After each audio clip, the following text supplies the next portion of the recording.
Hey guys, it's CyrusofChaos. I'm here with Kamar Skeete, Michaela Joyce, Nick Harvey, and Malcolm Fields, and we're going to talk a little bit about some of the implicit racism that is present in sports in general and fencing specifically. So I've asked each of these guys to talk about a few stories they have of things that have happened to them in the community, and we're just going to go through these things because I think that in some cases, these things happen not because someone is explicitly trying to hurt someone, but it could come from just a sense of, or it could come from the person being ignorant.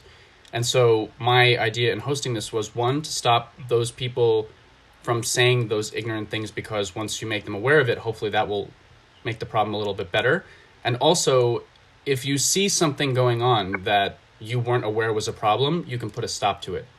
So, on that note, I'm going to have each of these guys introduce themselves and then tell a story or two about just some of the things that they've experienced.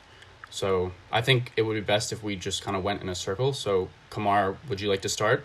Introduce yourself and then tell us a story.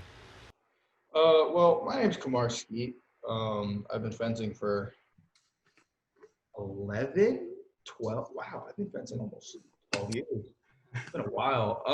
There's a lot of situations and where racism is prevalent.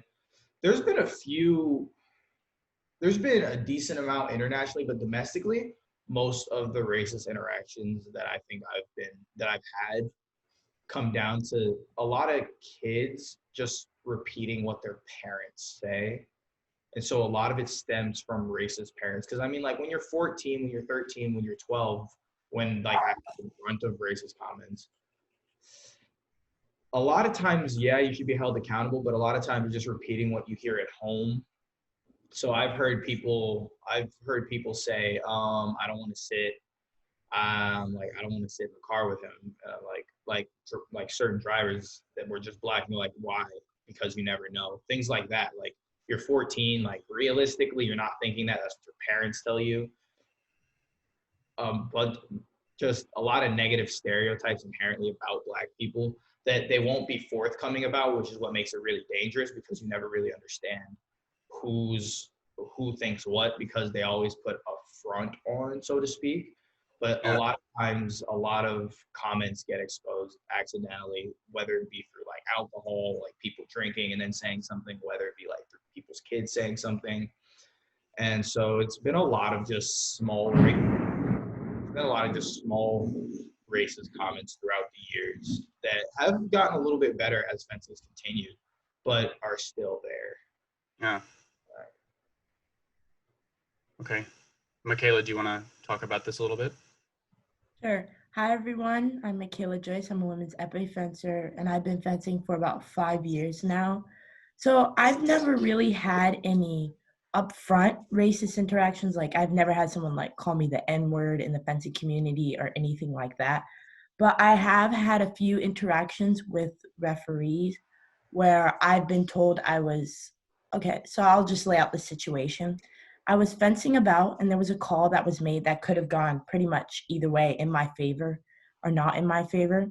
So I calmly made my point to the ref on why I think the call should have went this way.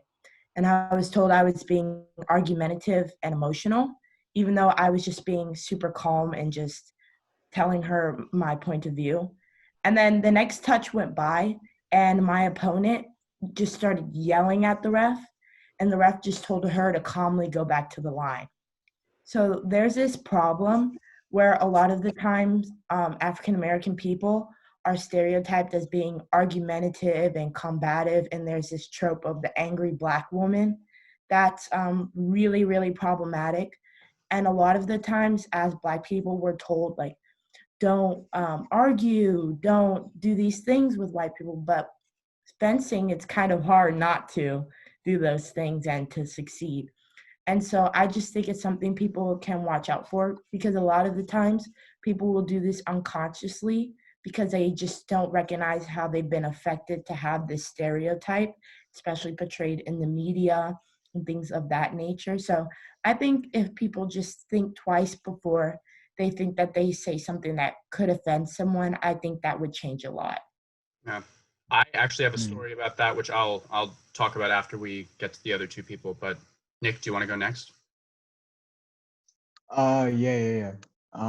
So just like what Michaela said, that's always been a problem for me for many years. By the way, I'm Nicholas Harvey. I'm a men's saber fencer, and I've been fencing for about 6 years. So at the beginning of when I started, my dad kind of had the same mentality about just like trying to protect me and things like that. So I really wasn't allowed to like yell and things like that. He told me not to because it would just further like give people a reason to say like, oh, like he's an angry like black man, even though I was only about like 10 years old. You know what I'm saying? And just like Michaela, in my interactions with refs and things like that, I've always had to like force myself to be extremely calm and things like that, so I don't like further the stereotype about black people. I feel like that's kind of a burden that black fencers have carried for a really long time of not trying to further a stereotype in a sport that we're really not like represented well in. We don't want a negative image of ourselves when we're like just kind of starting out and things like that. So like specifically for me, basically when I as just in any sport when I compete, I get very worked up, get very emotional because I'm putting my everything into the sport, right?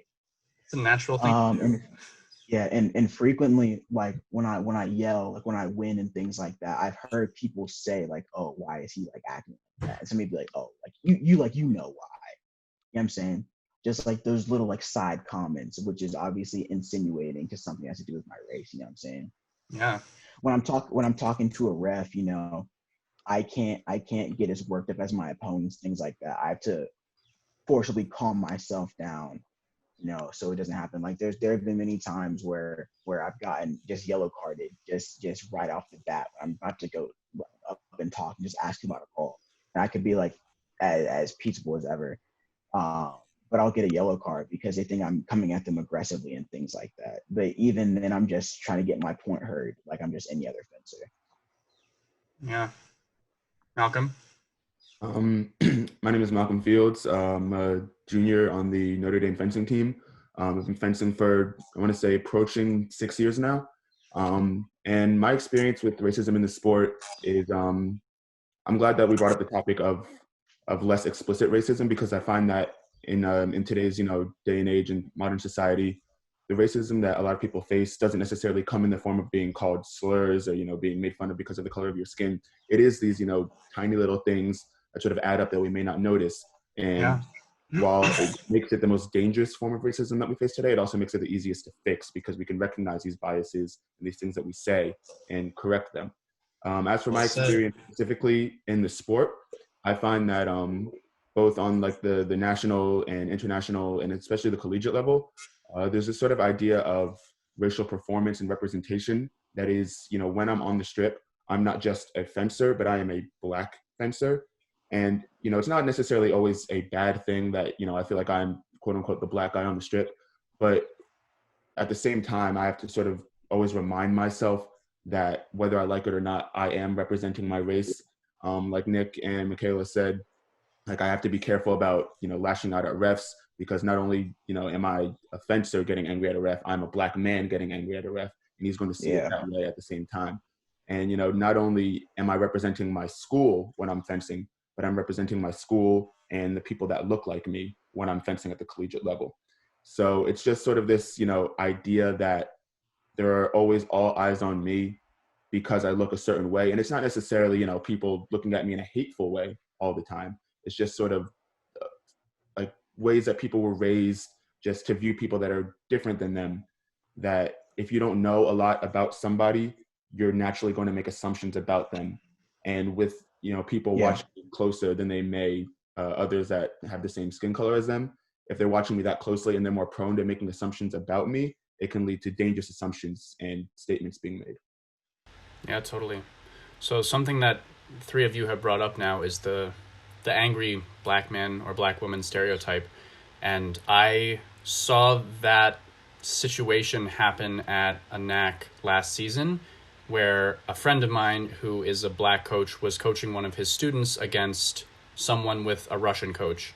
And the referee was pretty new, so he was not very strong. And the Russian coach was just screaming at him like the whole bout, and my friend's student was winning, so he was pretty relaxed and quiet the whole time. But towards the end, when it was getting a little closer, the referee made a call that was against my friend's student, and he got up and was like, "Can you explain that call?" Yellow card.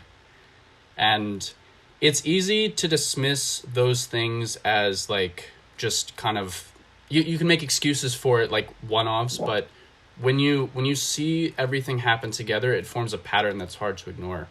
And by coincidence, I actually ran into him in a bar later that night, and I was talking about just how crazy that situation was, and he was telling me that he has to be exceptionally careful of how he approaches referees and asks questions, because one, that happens all the time, and two, if you are ever any more forceful than that, you could be labeled an angry black man. And just the fact that, like, in that situation, it was just so clear that one side was, like, given so much leeway and the other side was not, that, to me, that situation was really depressing.